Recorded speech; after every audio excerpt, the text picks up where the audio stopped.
Hi guys, got some more. So let's have a look. This time we'll have a look at KP. This is, they've had a lot of new stuff coming through at the moment. So they've been very prolific in the last few weeks or few months. First off, we'll look at, I never thought I'd see a kit of this because it's one of those odd bod ones you never sort of think, can never get around to. This is KP's Newport Triplane, RFC and RNNAS. It's got 3 choices of markings in it, 70-second scale, very, very nice. I actually haven't had a good look at this and I haven't seen many reviews on it yet.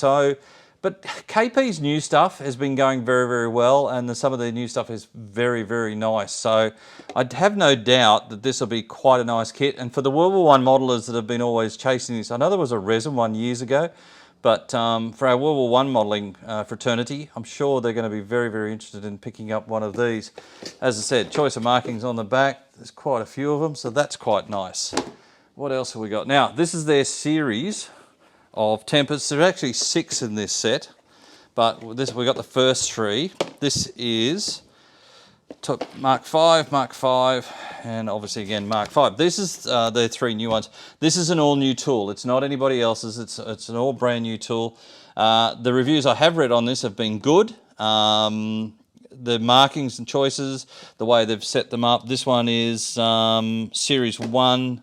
This one is Mark 5 Klosterman's series, and this one is New Zealand Air Force One. So it's a New Zealand Squadron 486 Squadron. But as I said, they give you actually more choices of markings on each one. So you can see by what's on the back, there's about 3 or 4 choices of each on each box. So very, very nice. If you're looking at, as I said before, if you're looking to do a series of Tempests and everything else, I know there's the FX one and out there and all the rest of it, but these are very, very nice. I reckon that doing one of these up, you'll get a very, very nice kit. As I said, there's about 6 in the series of various markings and squadrons.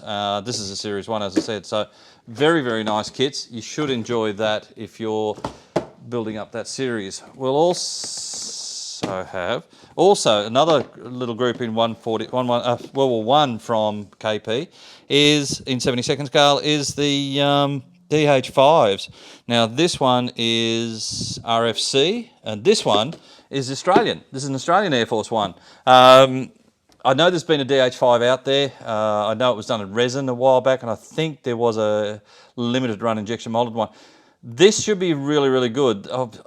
The DH5 obviously had the backstagger wings, so if you're sort of into World War I and you want to get that next sort of unusual aeroplane in your series, like if you've got the triplane or whatever, very, very nice. This one is all RFC ones, so it's all Australians. So if you're looking to build your Australian collection, nice one to get. And as I said, there's another choice of markings for RFC. There is a third one for Russian aces or something or other, or Russian use, which we also do have in as well. So again, World War I modelers or Australian modelers who want to build in their collections, very, very nice.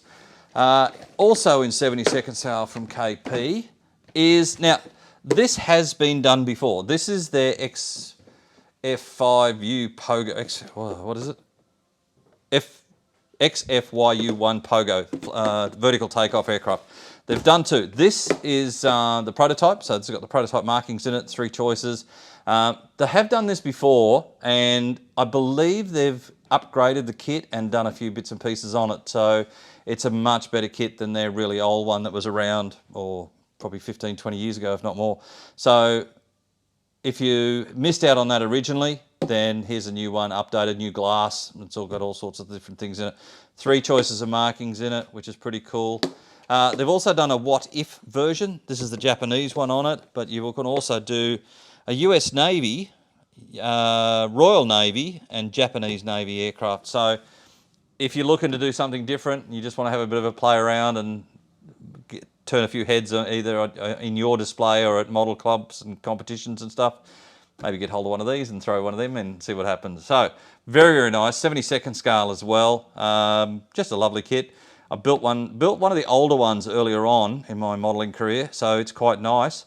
But I haven't had a chance to build one of these, but I'm looking forward to doing one as well. So again, very, very nice. 48 scale, they've released the Avia BH9 Bosca. So this is the 2-seat. They've also done the single seat. This is I believe it's a pre-war type aircraft that sort of led into World War II. Didn't last very long, as you can tell by the type of aircraft it was. But you know, it was one of the forerunners of the different air forces of that period, the Polish Air Force. So I believe it's a nice kit. They've also done a single seat version of it as well. As I said, nice kit. The couple of reviews I've read so far say it's quite nice. Being 48 scale, you know, it's a bit different in the collection. So if you're doing that pre-World War II stuff and you want to look for something different, this is quite nice. 3 choices of markings again, all Polish. So nice kit. Other than that, have a great day. Talk to you again soon. Have fun.